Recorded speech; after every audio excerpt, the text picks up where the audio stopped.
Wonderful. Well, good afternoon, everyone.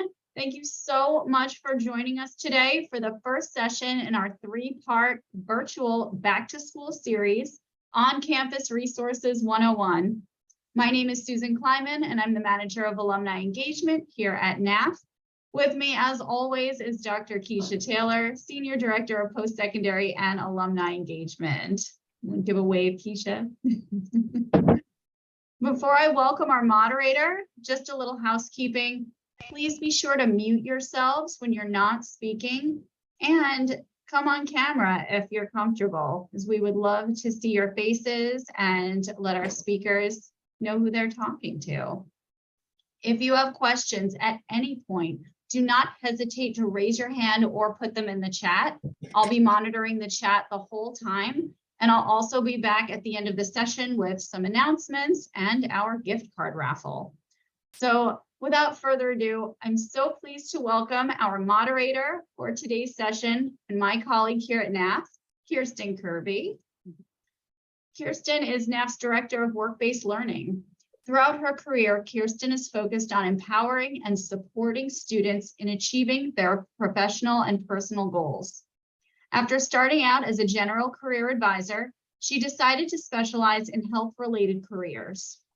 As Assistant Director of Pre-Professional Programs and Advising at Johns Hopkins University, and later as Director of Health Professions Advising at Franklin and Marshall College, Kirsten guided thousands of students successfully through the admissions process for medical school and other health professions. She is also the author of Your White Coat is Waiting, Vital Advice for Pre-Meds. Kirsten has also advised physician leaders at the American College of Physicians and students at the New England College of Optometry. Kirsten graduated magna cum laude from Smith College and earned her Master of Science in Education at the University of Pennsylvania. Kirsten, over to you. Thank you so much, Susan. I'm so excited to be here, and this is a really important topic, and our two panelists are the perfect people to have this conversation with tonight. I think one of the biggest differences between high school and college is all the different on-campus resources you have available to you. So you're going to hear a lot of different insights from our panelists and different strategies you can use. So I think you're going to leave this session with a lot of actionable tips and things you can put into place right away.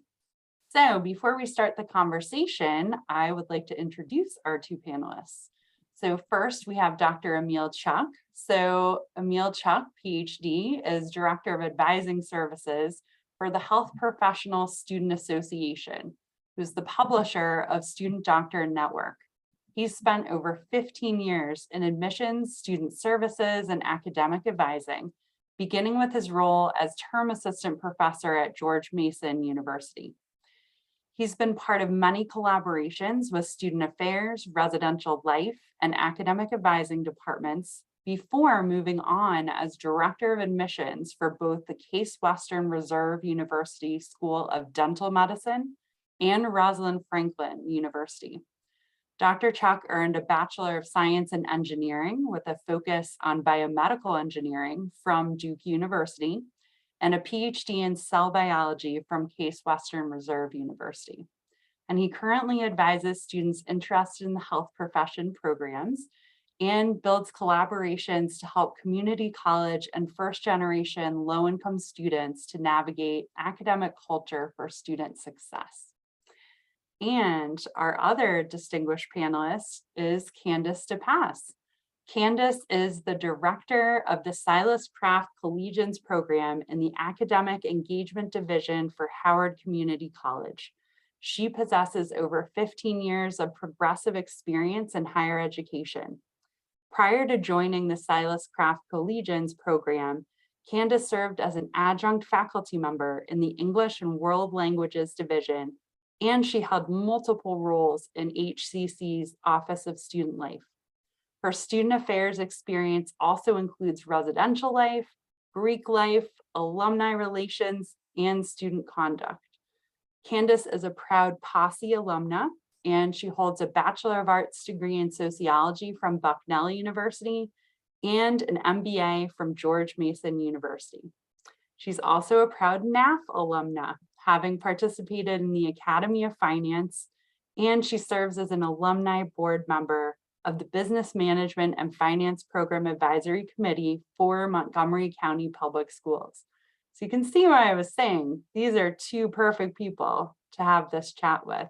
So welcome to both of you, and let's jump in. So what were each of your college experiences like, and what were some of the resources you tapped into as students? I'm going to start with Candace. Sure. Well, good evening, everyone. I'm excited to be here. Thank you again to our NAF colleagues for the invitation. And so for me, I almost feel like the question is, what didn't I? What resources didn't I leverage in activities did I not get involved in? Oh my gosh, from alumni relations, career services, residential life, you name it. I mean, clubs, I was involved in clubs, multicultural student services.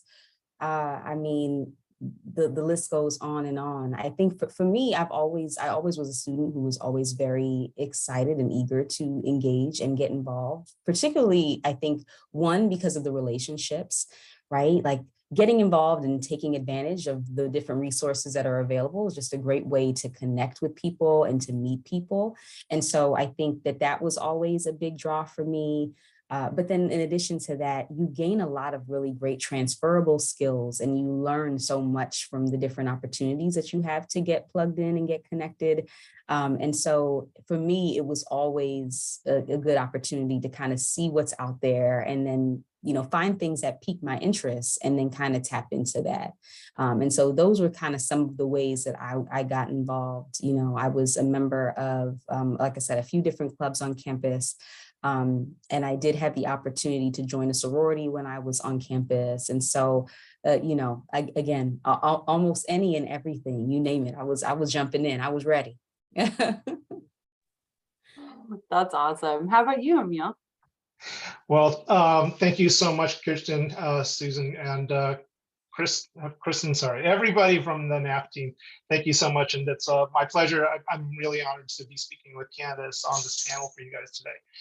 I'll admit it's been a while since I've been in college myself. And so I guess of the many things that similar to Candace pretty much jumped in, I was really excited to go to college because, it was my first time being away from home. And, I love my family, needless to say, but it was very much a great opportunity to sort of be on your own and meet some new people, meet some friends and so forth. So I think for me, one of the things that really truly defined my college experience from almost like the first day that I arrived after orientation, for sure, for me, I actually got involved for all 4 years with our international students organization because we had an international office that helps students just try to acclimate to life for me, for undergrad, as I mentioned, was at Duke University.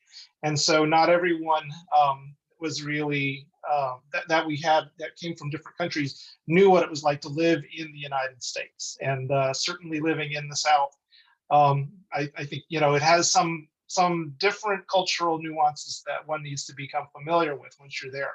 I had lived in the South most of my life, having been born and raised in the United States. So it was my absolute pleasure to go and introduce myself to so many people from different countries and different cultures. We wound up meeting weekly, having pizza parties or having cultural events, sharing meals together, having some cultural slideshows together, even dancing together, needless to say, every weekend. It was such a lot of fun. An interesting alternative to all the football or maybe some of the usual American cultural sort of things that usually happen. But it was a really great opportunity to really expand what I already knew was my own neighborhood of having lived in the United States and really getting to know a whole bunch of other people. So I'm just to give you a little bit of a flavor of a lot of different resources that I knew I took advantage of to really help me grow and open my eyes to the experiences that other people have. That's so cool. I love how you both just jumped right in there and got to know people from lots of different backgrounds. And that's definitely a great way to get your roots in campus life. So what are some of the resources that are typically found at college campuses? And then why is it really important to make full use of those resources and tap into those, as opposed to not really seeking them out or using them at all? I guess we'll go back to Candace. Sure. So again, one of the first resources that kind of comes to my mind, and I know there's going to be another opportunity for alumni to and current students to engage and hear more about career services. So this is probably a nice way to kind of tee that up. But that was certainly a great opportunity for me to really explore more around what my interests were, what my professional interests were. And it's interesting because, having gone through the Academy of Finance, I went into Bucknell as a management major. And so that was sort of my intention at that time was to pursue a career in business or finance. And my foundation seminar was in social justice. And so every first year student had to participate in some kind of a foundation seminar. And so I chose social justice. That was the residential college that I was in my first year. And so that experience kind of got me thinking a lot around, of course, social justice, issues within the public interest, public service. And so I kind of got interested in some other areas, namely sociology. And I took Intro to Social course in my spring semester. And then that was sort of how I ended up pivoting in pursuing a major in sociology. But from that, of course, now you're exposed to these different areas of study, different ways of thinking. And now I was kind of thinking, well, do I want to pursue a different career path? And so I think, having the opportunity to leverage career services to kind of tease out, what are some of the traits that might align best with various career paths? Is my current path the best fit for me and what I want to do? Connecting me with an externship so that I could actually shadow a Bucknell alum. So at one point I was exploring the possibility of, going into law. And so I had an opportunity through career services to do an externship that allowed me to be able to shadow an alum, a Bucknell alum. And so, connecting with internships, things that kind of provide you with that exposure into different areas that you might be interested in. And so that for me, I think was a huge opportunity to be able to do that and kind of tease out some of that. So that's certainly one. Alumni relations is another one. And so, to be able to leverage the network that you have. So as college students, you have an amazing network of other fellow students and alumni who you can connect with and get to learn more about their path and, experiences that they've had and, build that network that could help you professionally down the line or socially, right? I know folks who have moved into different cities and they're able to connect with alumni and have a network of people they already know. Even here now, working at the college, I found out that there are 4 other Bucknell alumni here at the college where I work, right? And so you always kind of have those connections no matter where you go. And so, those are just kind of the first ones that popped into my mind. Dr. Chuck, any that you might add? Oh, those are definitely great bits of advice, especially on the career-oriented side of things. I certainly will have my bias on the academic side of things as well. And being an engineer in an undergrad where I really didn't have any other background in engineering, I just knew I was really good at math and science. One of the things that I realized I really needed a lot of help with was understanding what are the resources my academic departments have. I mean, the goal for you to go to college is to hopefully graduate with a degree. And the academic side of things is just so critical, obviously, to that end too. So it's important for you to know how to balance your career oriented sort of goals and some of your academic goals as well. So among the resources that I would certainly encourage people to think about, how you learned in high school is not how you will find success learning while you're in college. And so one of the things that have happened since we both I sure went to college and certainly up to now is there's so much more resources that are allocated towards actual learning services. And so being able to access whoever it is who helps you with If you wanted to find an office that maybe coordinate tutoring or coordinate small study groups, they may even have some opportunities to have little workshops to know how you take notes in class, how you make an outline for a paper, how you can create a study schedule for yourself so that you can stay on top of things in your math, science classes, and so forth from there. And in a lot of cases, if you are still struggling, some of those counselors that are there really will help you kind of figure out what your preferred study skills and study styles happen to be. So this is a really great resource that's going to help you ultimately in the classroom setting as well as in real life when you're actually on the job and having to learn things really quickly on the fly as well. I also will certainly pitch, having been a faculty member, please don't forget your faculty members are also resources too. And among the things, it is very intimidating in a lot of cases to go and ask for help. Many people who go to college maybe have been used to not ever asking for help. Maybe you've just gone online, checked a number of different videos or some other resources that you find online. That's fine too. But don't ever forget, those of us who are professors, we also want to teach you. We want to help you pass your classes. And so whatever you do, do not hesitate at all to go and ask for help. Ask during office hours, meet other faculty and social opportunities that some departments or some schools may actually offer for you. Don't hesitate to actually get to know who your faculty are. In the end, they're going to be helpful for you, especially for if they know of opportunities for jobs or possibly can write up a good recommendation for you for another opportunity or an externship. You never really just know. So please don't hesitate and really leverage the fact that you've got some fantastic individuals who are dedicated to helping you learn, whether they be faculty or they be staff members. Can I add to that? One of as we talk about those academic resources, one of the ones that I think students also should be thinking about if they don't know, right? Disability support services is one that I think sometimes students may, overlook, especially so, me being at a community college, we definitely see sometimes a population of students who come through the college who do have documented disabilities.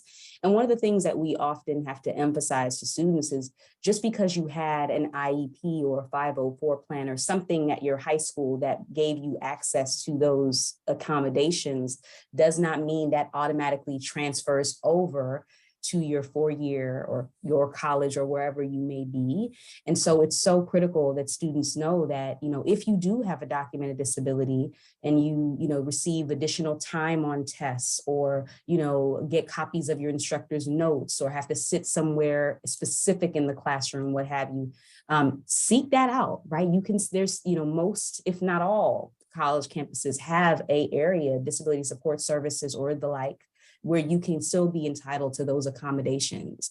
And so I completely agree with everything that you've shared, Dr. Chuck, around, leveraging the tutoring, right?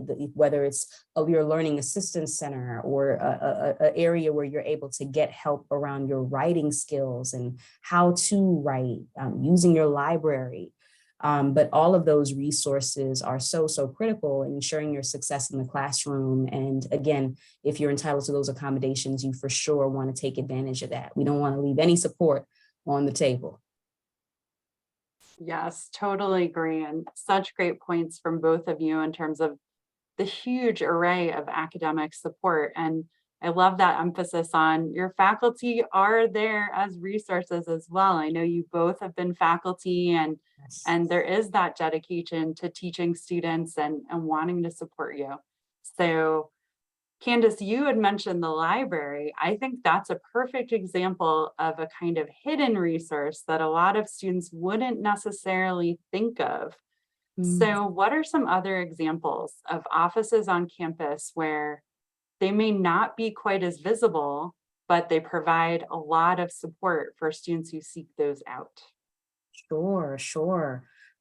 So yeah, for sure. I mean, the library sure could be one, right? I mean, if you're talking about even something as simple as just a quiet space to go, I think when we also think about, particularly for students who are in their first year and kind of going through that transition, learning and understanding how you learn best, and maybe where you don't, or where you can and cannot work, particularly for those of you who are living on a 4-year campus and you're living on campus and away from home for the first time. Sometimes doing work in your dorm and in your room is not the best place, right? And so having a space to go where you can kind of lock in and be productive can be really, really beneficial. And so if nothing else, the library can certainly be that space, and, you have access to resources, material that you'll need for the courses that you're taking, of course. But one of the ones that I would also add is your Office of International Education or Study Abroad. And as I refer to some of these offices, I'm kind of using these names loosely because, of course, from school to school, the name of the office or department could vary. But being able to study abroad or have an opportunity to study or have some kind of an international experience while you're in school and getting your education, you can get college credit to study abroad, is a huge opportunity, I think, for just some of those competencies that you'll need to be able to be great global citizens, right? And, we see the importance and the emphasis, especially now, around diversity, equity, inclusion, belonging. And so the more that you can be exposed to different people, different cultures, which you will likely have on your campus, but, to be able to experience a whole new culture entirely is, an amazing experience to have. I had the opportunity to study and spend a semester abroad in Barbados at the University of the West Indies. And, for me, that was such an enriching experience because, my family's from the Caribbean, right? So I'm a first generation American.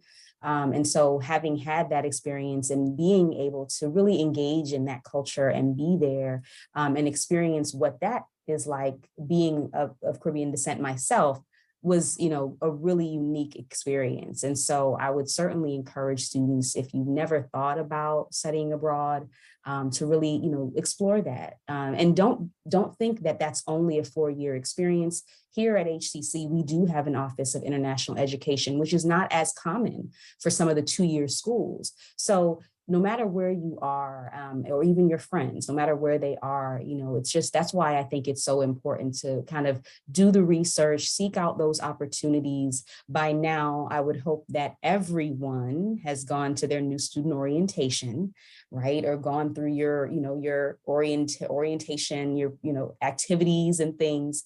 But if not, check out to see if your school has an online orientation. That's something that is sort of an ongoing resource that you have access to all throughout the year. So it's not too late if you missed out on your orientation to take a look to see if you have an online orientation where you can still get some of the critical information about resources on campus and things that you might be able to leverage. Kristen, you just sort of jumped on my possible answer, which is the library. And I think the library is probably one of the most underappreciated resources, especially on a traditional 4-year campus. How we all think of libraries is like it's just a place where you just throw a lot of books together. Now that we have the internet, you can find anything on the internet anyway. Obviously, we grew up in an era before Google really was as popular as it is now to find a lot of different answers. But you would be very surprised how libraries are really cool now in terms of really cool places to go study. The people that you talk to, if you're working on a paper, really have a lot of insight about some really useful resources that you might not already have a good handle on, understanding that they actually exist out there, that these compilations exist, and there are other ways that you can find this information. Some of the libraries that I've gone to are really good at being creative factories as well. So they have like little isolated study booths that are like small study conference rooms that you can connect with teleconferencing or webinars to other organizations, other companies or something. And you can share information with like an electronic whiteboard that can be transmitted to another campus or something like that. There are a lot of campus libraries that I know of that have recording studios. So if you don't have the whole rig set up for doing a podcast or doing some really cool little video, there are a number of different campus libraries that have those setups for you. So it's not just about a nice quiet place to study and to sort of be away from everybody else, or just, yeah, it's really, they've really done a lot with libraries over the last few years, and I can't emphasize enough. Just try visiting your library and really meet some really cool people and hopefully some really good resources that you're going to have there too. Otherwise, everything else, Candace, that you said, I pretty much agree with in terms of, leveraging study abroad, getting used to, I guess, a lot of the other resources, especially with learning services or disability services, accommodation, whatever the name happens to be, it's out there, and certainly take advantage of that. Many universities know that they are also stewards of the community, and so to add to that, there are community engagement offices that also work with local nonprofits to find volunteer experiences for you and for many of your peers, to work with various organizations, charities and soup kitchens or whatever other organizations in true need around the area. So you can have an impact to your local community around your campus just as well as finding an opportunity to really learn from a lot of different cultures around the world. No, I think that's such a great point. And sometimes too, there's that overlap between study abroad and community engagement. I know I've seen students do kind of trips to Haiti where they're kind of getting involved in the community. And the other thing with study abroad is it doesn't always have to be a full semester. Certainly Yes. that's a great Yes. immersive experience, but if you're a student athlete or if you have other reasons why being able to do a full semester might not be feasible for you, there are Absolutely. shorter term summer programs. There are ones depending on your campus's schedule. Sometimes you might have a January term, like a J term, where 2 or 3 weeks at that point you could go abroad. So I think that's something to think about too with study abroad is there's lots of different duration opportunities. So don't be intimidated if you're thinking, oh, it's just full semester and nothing. Nope, you got lots of different options. So Absolutely. And alternative breaks, spring break, yes. our Center for Civic and Community Engagement here at HCC has an alternative break program where they do go away for the spring break. And so definitely there's no end of opportunity there for sure. No, that's awesome. So a question about what should students do if they need some help and support? What are some of the campus offices, whether it's academic support, health-related support, what are some of those resources that students should be aware of? Sure. So I think one of the ones that definitely comes to mind, is the Learning Assistance Center is one. Whatever it's called at your institution, but there again, to Dr. Chuck's earlier point around students who are having difficulty or issue with study skills or issues in the classroom, right? Maybe you actually need to get connected with a tutor who can help you with the content or the subject matter that you're studying in class. And so for us here at HCC, that would be our Learning Assistance Center. That's a really great resource. Students can sign up for tutoring for free, which is, I think, another point to probably emphasize that, with a lot of, if not all of these resources, these are already included in your consolidated fees that you've already paid. So it's not like you're paying an additional cost to use the resources. So use it, right?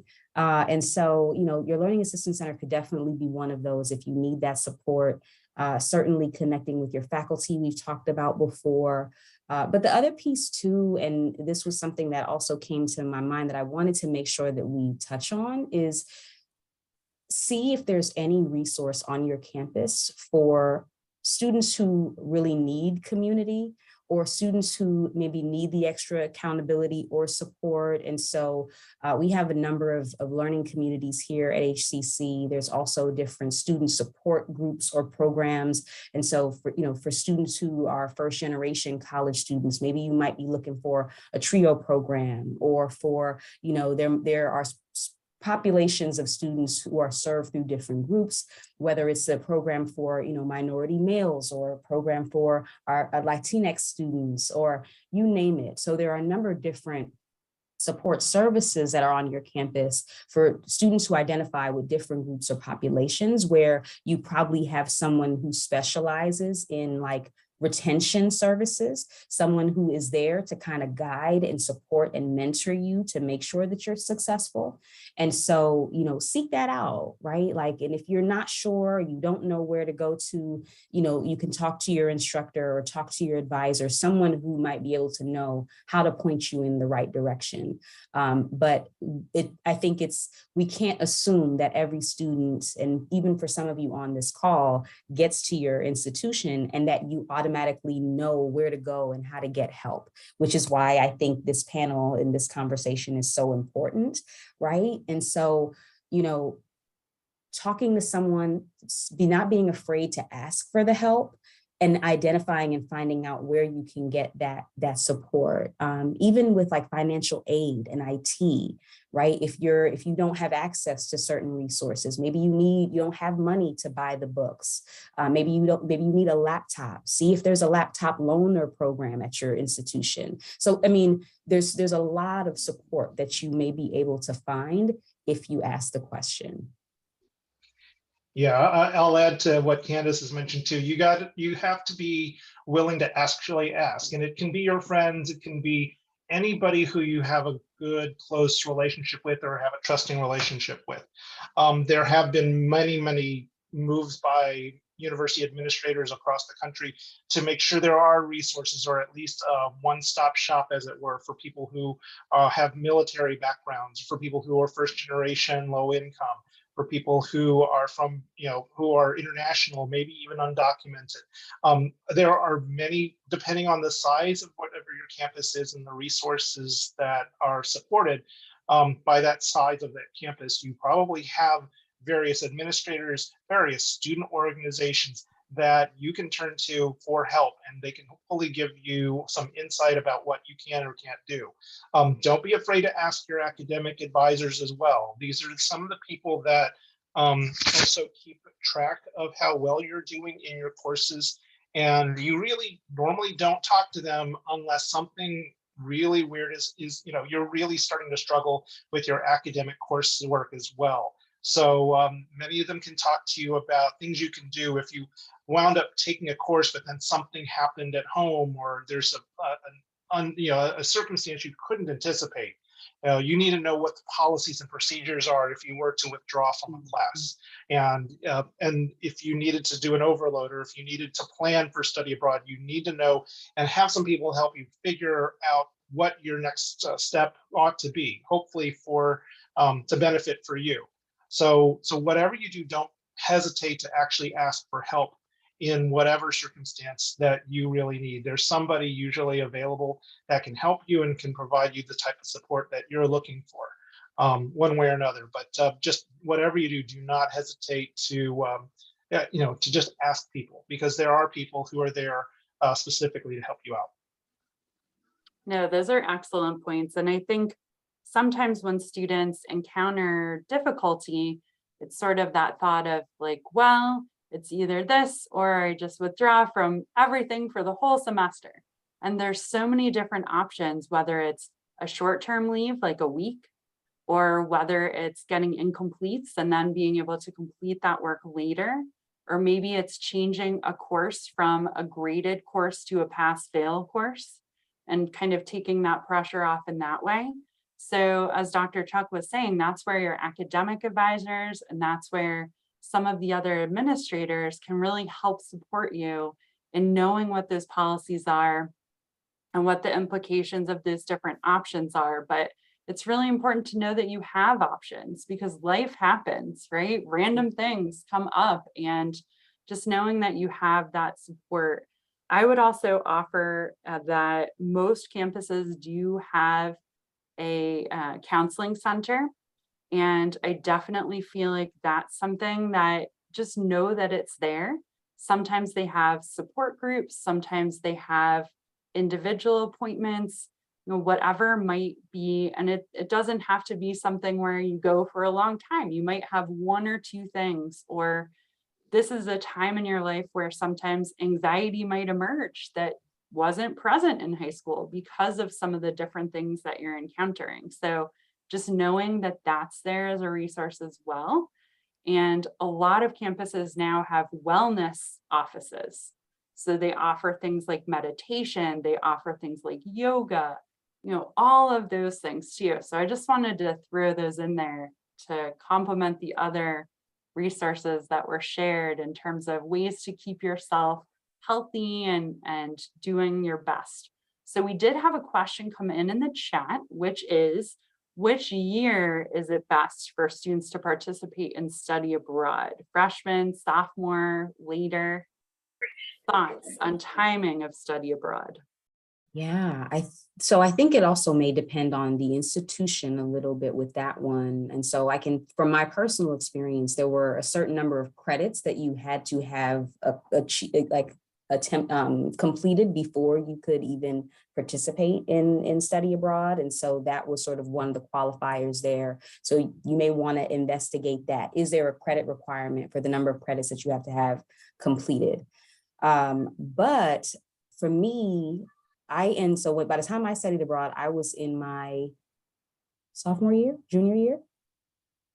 And so I think when I think about the timing and when they may be best, I would say you want to think about having been at your institution long enough where you can develop relationships, right? So I think your first year is going to be critical for that transition. So your first year, you want to give yourself an opportunity to get to know people, kind of adjust to being a college student, get acclimated to the campus, right? Kind of orient yourself in that. Once you're in your sophomore year, then it may still be a bit of a transition. If you were anything like me, your first year was probably challenging in a number of ways, right? And kind of adjusting to the rigors of higher education. And so maybe you might still want to kind of give yourself a moment to kind of jump into your sophomore year. But then I would say probably by maybe your fourth semester, that's probably where you start to maybe, maybe depending on who you are, find a rhythm, find a groove. And so, that would probably be my recommendation. But I would say it really depends on what the requirements are for your study abroad program. And then for you personally as a student, when you feel like it's the right time. But, if I had to say what that sweet spot is, maybe late sophomore year, maybe your second semester, sophomore year, junior year, that's probably a sweet spot. Senior year, you probably want to be on your campus so that you can really fellowship and spend that last year with your peers, before you all go your separate ways after graduation. So that would probably be my, thoughts on like that sweet spot, what might be the best time. Dr. Yeah. Chuck, your take? Yeah, I think it really will depend on what your degree is. I think the first major goal for anyone who starts college is to figure out what your major is. And so that dictates to you what classes you need to take.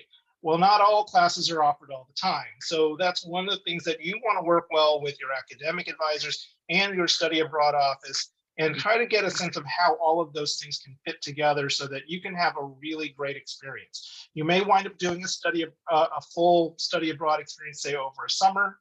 Again, an alternative spring break is something else entirely. It obviously doesn't interfere with anything with regards to your courses. But I also want to give people an idea that, there are also, if you really do well in your academics, there are also things that hopefully your career services office could also help you out with in terms of maybe finding some sort of an internship abroad. If you have those opportunities to work for a company and happens to be out in Italy, or it happens to be in Hong Kong or something like that. Don't just limit yourself to having to do a study abroad while you're still an undergrad. It's a useful period of time. And if it works out with your degree requirements and so forth, it's a fantastic added experience for you. But don't hesitate to also think that maybe you could even tack it on, and maybe extend a little bit your graduation by an extra year if that winds up being the case. So instead of it being a typical four-year journey as a college student, You might have a period of time where you are doing study abroad and you might defer your graduation a little bit later. Again, all of these are things that you should be thinking about in collaboration with what your degree requirements are. So with your academic major, as well as the study abroad office, and just try to give yourself a good plan, and so that everything can really fit together and work well.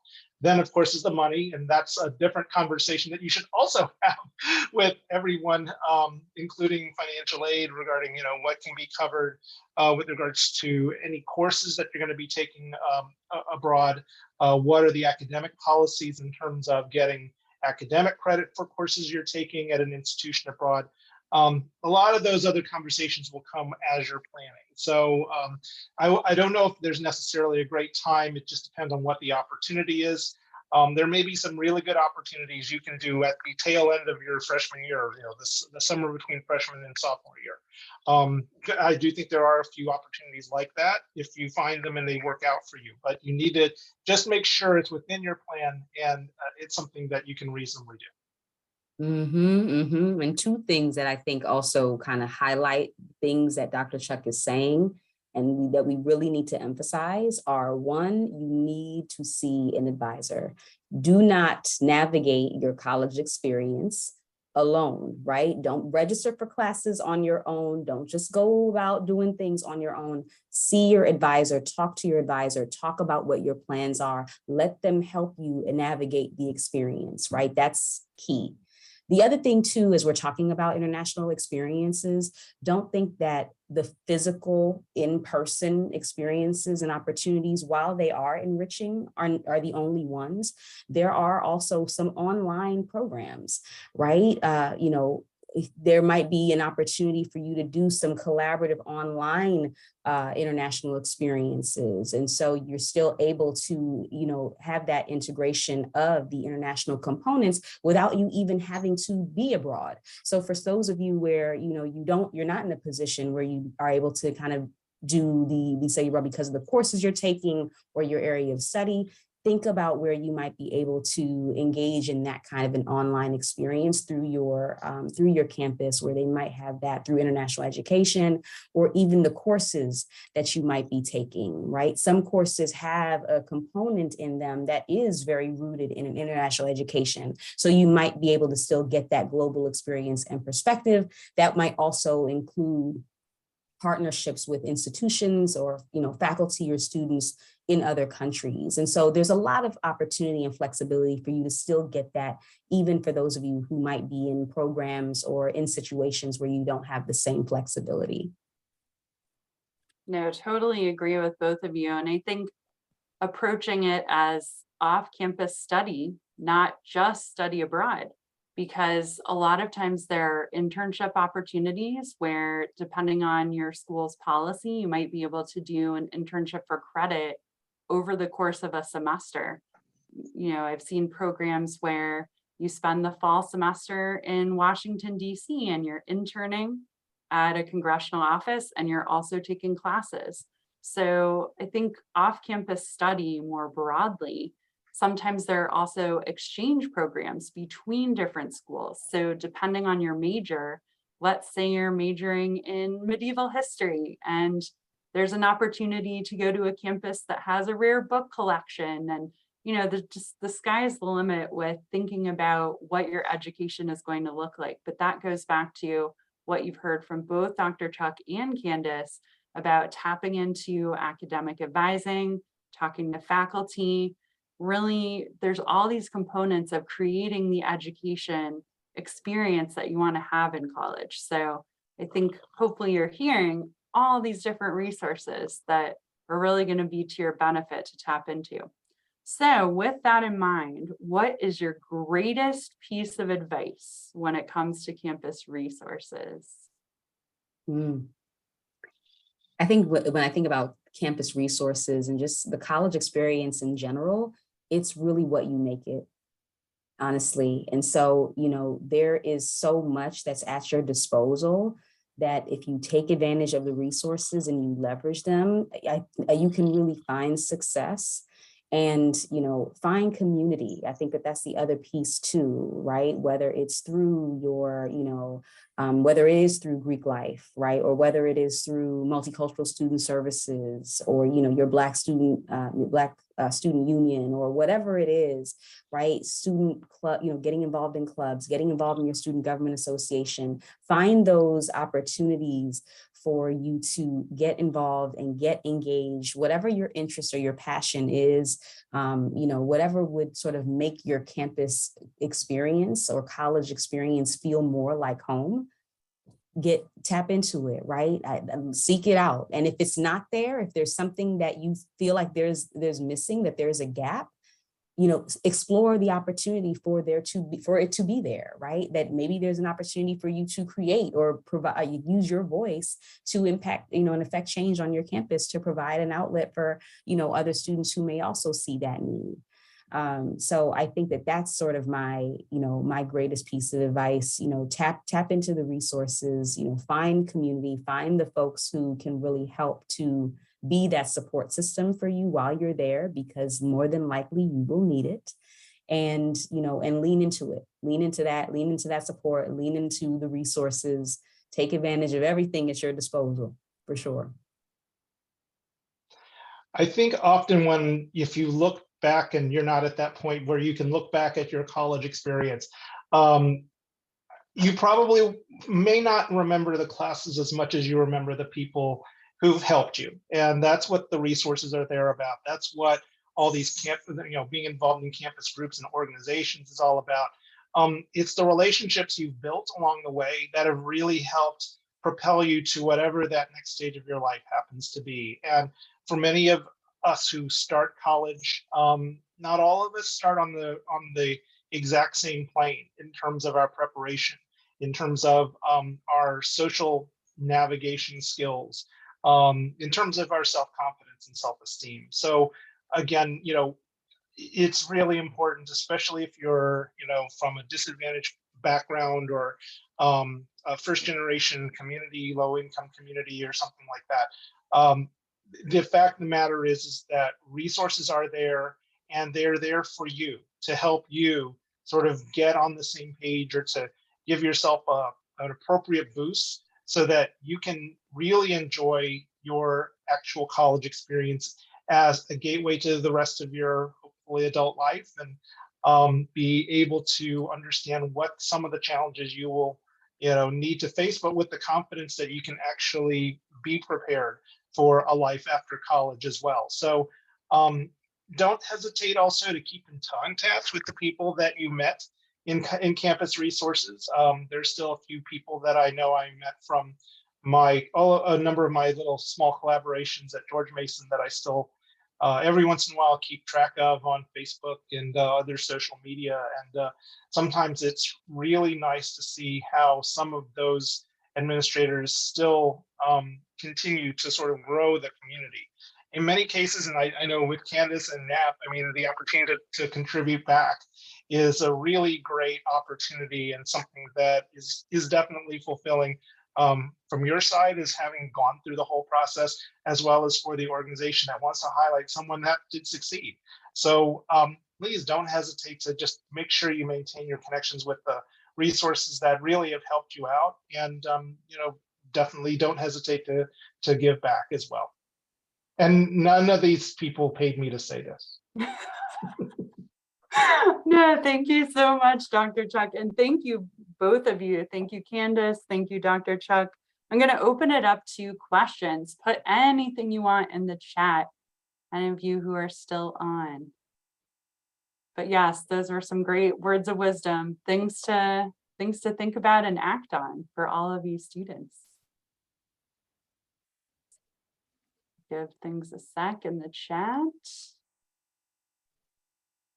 Kirsten, I have a question for the group. Okay.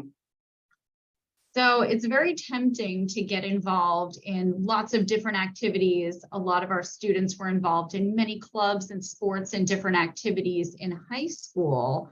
But how do you go about getting involved in activities on campus without getting over involved? So how do you strike a balance so that you're not overwhelmed?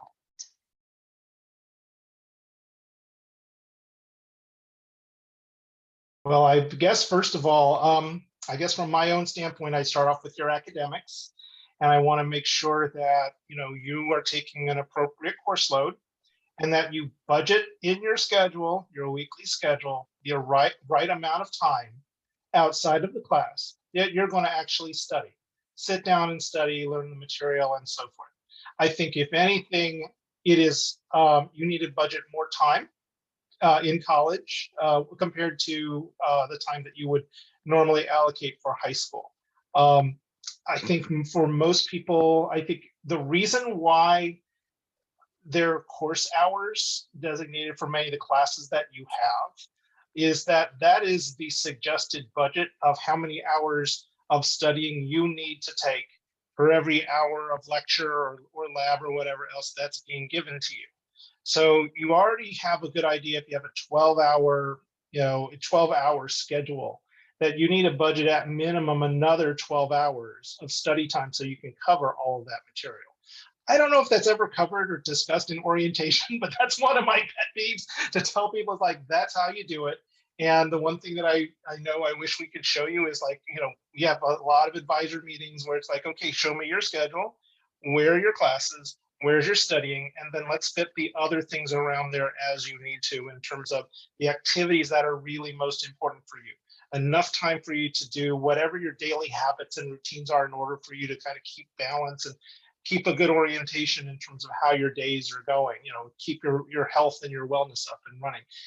And that way, if you can kind of keep yourself on schedule, you can give yourself a little wiggle room as you need to, but if you know what your priorities are and you can schedule them on your Google Calendar or whatever else, that's how that's how we have to live as adults ultimately. So better to start learning that as best as you can.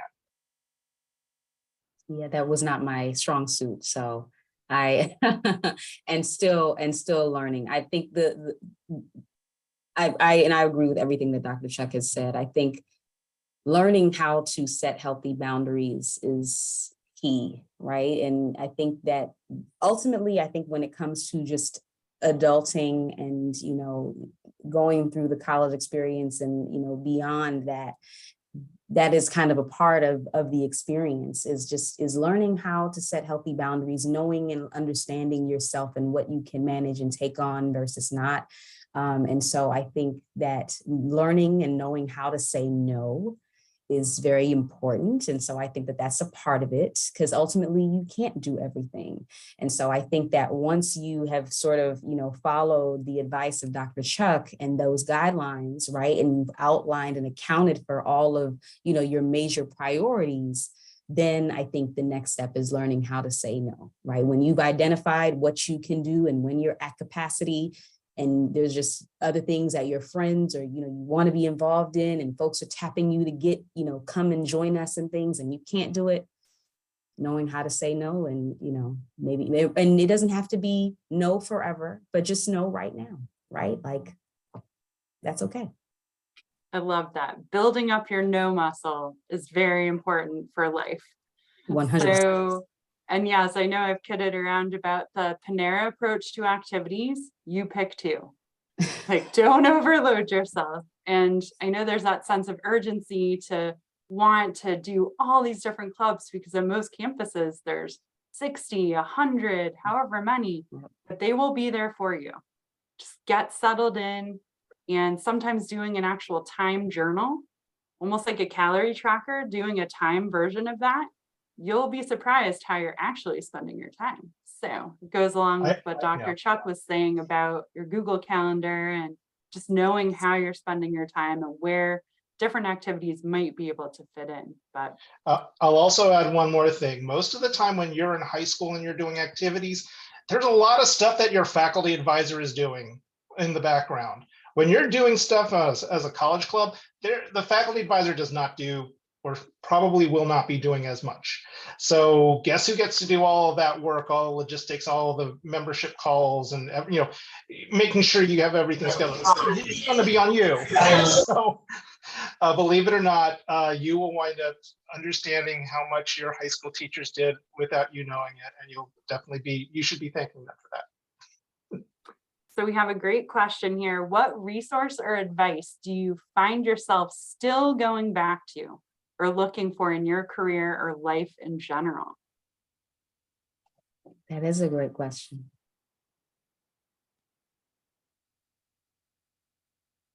Well, I think for mine, obviously for professional reasons, I've certainly go back to anything related to science and health professions advising and so forth. So, and a lot of my work does and did intersect with a lot of things going on in student life, and the Multicultural Center, all the cultural groups that are available on campus and so forth. I know we didn't pitch in specifically, but I will admit, even in my, when I was in admissions and so forth, I often will turn to the Office of Undergraduate Research quite a bit. And I know we didn't talk about that here.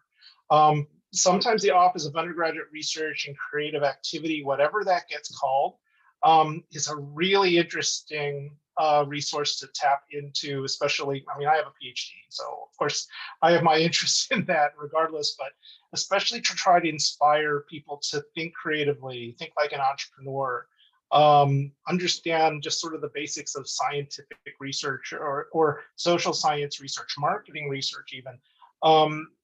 It sometimes is very interesting to go back to see what's going on, what's the student research or student scholarly activities are being promoted by a particular university. So as I said, aside from my usual suspects, that's one that I will certainly say I do tap into. And admittedly, I had worked once as an interim director of undergraduate research. So I have some reasons for that too. Yeah, undergraduate research is in our division of academic engagement. So it's a huge plug. I love that. And so, yeah, I mean, I think in terms of like advice, or I think it's more of a behavior. I think that I've from that experience, like from my experience, I think I have just gotten more and more accustomed to just leveraging my resources, really, regardless of what they are. So, again, it's so easy to, use the career services example because, I feel like that was one that I did use quite a bit when I was in undergrad and grad school, right? Because ultimately, I think we're constantly on a journey of self-discovery. We're always changing. Your interests will, continue to evolve and change, and maybe they won't, but your exposure to different things and what you like and don't like, that may evolve and change, and that's okay. And so, to know how to leverage the resources to help you kind of process and think through that and assess and reassess if where you are currently is still in alignment with your ultimate professional and personal goals is important and necessary to do. And so I think for me, that's still something that I sort of make a practice of. I mean, I have a career coach to this day that I use and leverage and, kind of helps me to think about, where I'm going, what I'm doing, and making sure that, I think about, my brand and my exposure and things that you may not always be thinking about if you're just kind of going through your professional journey and not really assessing your personal and professional state of affairs. And so I think that that's kind of not so much advice, but just sort of like a behavior that I think I've really taken away from my college experience is just, tapping in and leaning into the people and the resources that are around me that can contribute to my success. I think that's such a great place to end our panel. Thank you both so much. I'm going to toss things back over to Susan, and Candace kind of teed things up very well for the webinar that's next week. Yes, that's right. And I appreciate that, Candace, because next Thursday, 1 week from today, our second session in the series is all about career services. It's called Career Services. It's never too early to go. So if you are free, I encourage you to join us for that. I'm going to drop a link in the chat here for this one and the one on the 29th, which is tips and tricks for landing a top internship. And I also did see one more question in the chat, and I don't know if Emil or Candace, you want to respond also in the chat from Julie.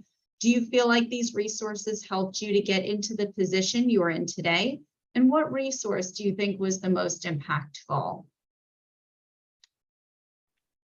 So I think that my undergraduate experience is absolutely what led me to the position that I am in today. I mean, when I left Bucknell, my first professional experience post-graduation was at a nonprofit. And so at that point, I was really, again, thinking about social issues and, public service. And so I was working for an organization called the Latin American Youth Center in DC. And ultimately, that experience was not quite what I hoped it would be. And so I had a moment where I, thought that I maybe needed to pivot a little bit. And when I thought about what I really enjoyed, some of the experiences that I had had professionally up until that point, it really took me back to my undergraduate experience. And so, thinking about some of the experiences that I had I've always been someone who's always been very passionate about sort of reaching back and paying it forward and helping others and providing support to students like myself who have, were following the same path, right? Or have been, I've been where they've been, and I can provide that guidance and support. And so I think that ultimately that brought me back to higher education. And so I started in student life, and 11 years later, I'm still here at HCC. So that, that experience, which again is why I say, those work-based learning experiences, opportunities for you to actually, feel things out and get experience and exposure doing things will really help to sort of crystallize for you, is this something that I like or don't like? And if it's not, then how can I get connected with another experience that'll give me a flavor for something different? And then from there, that can really help you to identify, ultimately where you want to be. Well, certainly for my answer, I guess the simplest answer to give you is that it's a little more complicated than just a direct beeline from my undergraduate experience. Since I did go to graduate school in a research type field and did a lot of stuff with regards to a scientific research career prior to doing what I'm doing now. I certainly do think that the familiarity and sort of the accessing of all the resources that were available to me in college and all of the various colleges that I attended gave me a little bit of insight of, better that as an advisor to students in health professions advising, in academic advising or whatever else not, the awareness that, there is an Office of Student Affairs, or there is a group, a collective set of resources that are really dedicated to your wellness and your balanced growth. As a way, as I mentioned, to balance against some of the challenges that I know we throw at you on the academic side of things, I think is really key and very important. And I know, especially as we're talking about career services, that balance is really important. And I think among the things that, those of us on the academic side do realize is that, if you have student services and you have a career services office and a writing center and so forth, those are things that are going to also help you succeed, not just how well you did on my physiology test that I happen to write up for you. So I think if anything, my journey is a little bit different, but I do acknowledge and recognize how all of those experiences that I had, not just at the undergrad, but also in returning and working in higher ed, really helped me know how I can help students. And I think in the very end, that's what we're all telling you, is use the resources that are available to you and listen and go to and listen to your advisors as many times as you can. Absolutely. Thank you so much, Emil, for that. And thank you, everyone. I know we're a little bit over time. This was a really informative session, and I hope everyone on this call is walking away with information that they didn't have before. Thank you once again to Kirsten, Emil, and Candace for being here today. I'm going to end the recording, and I'll send that recording out tomorrow for anybody who wants to watch it again. And we may also end up posting it on our YouTube, and you can share it with friends. So let me stop the